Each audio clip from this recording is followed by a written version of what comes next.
Hi, you guys. I'm sure as you can see, you don't see me. But what you do see right now is something that is very, very dear to me. Um, Anybody who really, really knows me well, and well, I'm sure even if you don't know me well, it's pretty obvious I love words. I love words, and it's not all about an intellectual thing.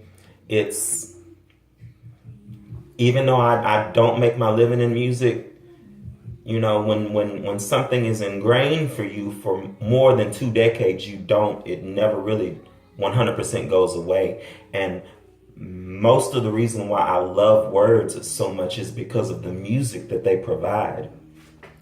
And if you look at this word right here, um, it actually, it's almost extinct. Yeah. But anyway, look at the meaning of it: the heart-wrenching pain of wanting someone you can't have. And now you might think that this is important to me because I'm just distraught over somebody who I love and can't have, and this and that and the other. But no, the reason why I keep this on my bedroom wall is I use it as a constant reminder to never be caught up in the lie that Shakespeare told. I'll say it once again: never be caught up in the lie that Shakespeare told. Now, once again, I'm a composer, poet. I love words. I love to create. So, all due respect to Shakespeare, never been anybody else since him that can do it the way that he did. But he had this way that it was so beautiful the way that he made unrequited love seem so romantic. And it is unfathomable how well he was able to do it, to the point to where it is still ingrained in us today, and we really don't even realize it. We watch these movies and everything, and no matter whether the setting is set in high school where we're in love with the jock who's not thinking about us, or whether we've gone on to our career and we're admiring the tech guy who everybody else, is like, that dude is weird. But sweetie, when you look at him, you think that hairdo from about 17 years ago, and the way that he just gets so excited about typing fast on a keyboard and explaining what went wrong on your computer when you really don't even care. But you can never let him know how you truly feel. It's much more romantic, and to feel the pain of not having love returned to you. Now stay with me. Don't turn the video off right now. Don't turn it off. Stay with me. I promise I have a very good point. Now, the reason why I use Shakespeare as my prime example is because I wanted to let you guys know that we really don't have to. Yes, heartbreak is real. But at the same time, there was a point in my life when, just like everybody, I would allow myself to have a crush on somebody. Hey, I was human. I'm still human. But I've gotten to a point in my life where I had no qualms about it whatsoever. Oh, he's cute. Let's see. Oh, okay, he's straight. Girl, bye. Or, oh, well, he's gay. Oh, well, okay, well, six-pack is no negotiation whatsoever. All right, he's still fine, but girl, bye. I ain't got time. I ain't got time at all. Oh, well,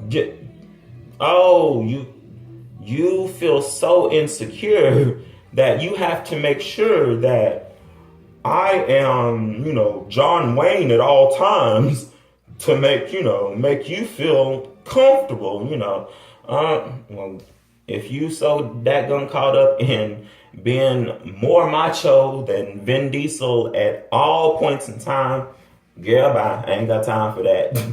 I ain't got time. You can work that out with somebody else. I just don't have time. And the moment that I realized that, it was, I say about maybe a few years ago, and I felt free once I realized that. I did. I felt free, and I felt that chances for love, as well as chances for brief romances, as well as, we've all had times for, one or two one night stands and everything.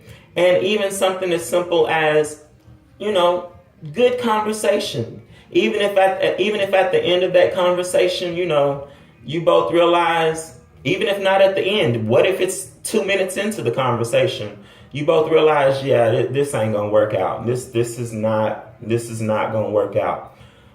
Well, at least I smiled for a couple minutes, or hey, at least I smiled for a good 3 months.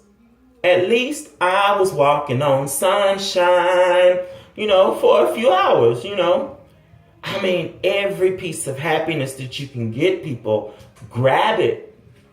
Grab it, for real, for real. I know that I have this no nonsense, although at the same time mixed with a lot of humor that can, be a little bit tricky to navigate sometimes. But I mean, for the most part, even when I'm angry, yeah, I'll say what I need to say. And even if what I need to say is to get you to get the point to stay away from me, I'll say some off the wall stuff, some stuff that even after I said it, I laugh to myself like, did you really say that? Yeah. Why? Because if you don't love me, I don't have time. I don't have time. I really, really don't have time. And I will admit, it's a great thing. It is a great, great, great, great, great feeling once you feel that kind of freedom. But, I'm human. I did slip up once. I slipped up, and I went to this dark place. I mean, I went to this dark place. I did. Mainly because it was a feeling of not so much as not having the love returned to me, because I knew the love was returned to me. It was. But we stayed together too long, to the point to where it developed into resentment and bitterness and everything, and it never should have got to that point. So because I allowed all that negativity to build over time, I went to this dark place. I went to this dark place. And while I was in that dark place, I noticed that, everything about me changed, Everything about me changed, and even the small talk, it wasn't the same, it wasn't the same. Why? Because I was angry and I was heartbroken. And I was angry and heartbroken, but I wanted to be loved. So I felt unrequited love for love that I didn't even have anywhere around me, because I wasn't allowing it to come. So, I know I'm long-winded, but I'm going to wrap it up. Basically, you guys, another confession. I've never had a Valentine. I have never been in a long-term relationship, so therefore I have never been attached to anyone during Christmas time. So during this time of year, it's nothing. It's nothing for me to be unattached and not worried about it whatsoever. So, I cannot say that I 100% feel, exactly what you guys who are heartbroken, exactly what you feel right now. But what I can say is I'm stubborn. I am stubborn, and I'm so stubborn that you put a rule in front of me and you tell me that it cannot be broken, I'm going to find a way to break it. I'm going to find a way to break it. Will I break the law? No. No. A criminal is not what he is.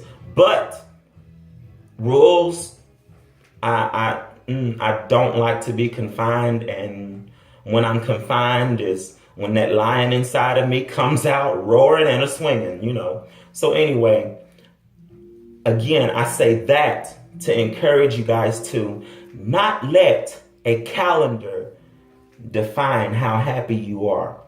Do not let a calendar define how lonely you feel. Do not let a calendar define the extent of your heartbreak. Because I'll tell you something. In the middle of May, and although that traumatic experience happened years ago, it still creeps in the back of my head in the middle of May. And I have a couple of days where, I really have to fight to not come home and close my door and, shed a couple tears. However, that random phone call from somebody who I thought was not thinking about me at all, that random phone call in the middle of May feels much, much, much more special to me than a gathering or someone laying down beside me simply because it's that time of year. Again, I'm no nonsense. I can't help it. But I hope that, that encourages somebody.